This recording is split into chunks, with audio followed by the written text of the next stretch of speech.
Hello.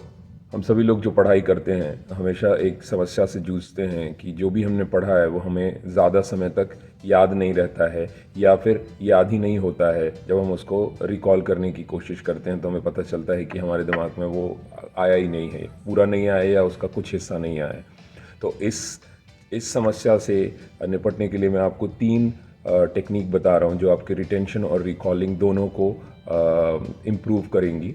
Technique number one, जब भी आप कोई कॉन्सेप्ट, पेज, पैराग्राफ पढ़ के फिनिश करते हैं तो आँखों को बंद करके 60 टू 90 सेकेंड्स में अपने दिमाग में उस कॉन्सेप्ट से रिलेटेड या उस पैराग्राफ या उस पेज से रिलेटेड सारी के सारे इम्पॉर्टेंट पॉइंट्स को अपने दिमाग में रिवाइज करिए और रिकॉल करिए।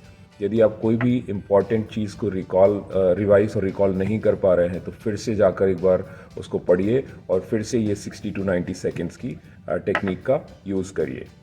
टेक्निक नंबर टू, जब आप पेज, पैराग्राफ या कॉन्सेप्ट पढ़ के फिनिश करते हैं तो उसके बाद टेक्निक नंबर वन की तरह टेक्निक नंबर टू में आप क्या करेंगे कि एक पेज पर 2 से ढाई मिनट में, विच इज़ 120 टू 150 सेकेंड्स में आपको कोशिश करनी है कि सारे कॉन्सेप्ट को या सारे जो भी इम्पोर्टेंट पॉइंट्स हैं उनको आप पेपर पर जल्दी से एज अ समरी आप लिखें।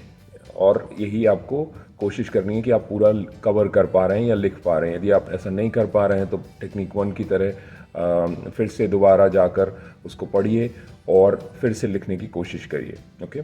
टेक्निक नंबर थ्री, जब आप टेक्निक वन और टेक्निक टू से पास हो जाते हैं तो टेक्निक नंबर थ्री में आपको क्या करना है, जो आपने पढ़ा है उसको आप रोल प्ले के थ्रू एक्सप्लेन करेंगे। इसका मतलब ये है कि आपको ये मान के चलना है कि आप टीचर हैं और आपके पास बच्चे बैठे हुए हैं, तो आपको जो आपने सीखा है वो उन्हें सरल से सरल भाषा में जल्दी से जल्दी एक्सप्लेन करना है।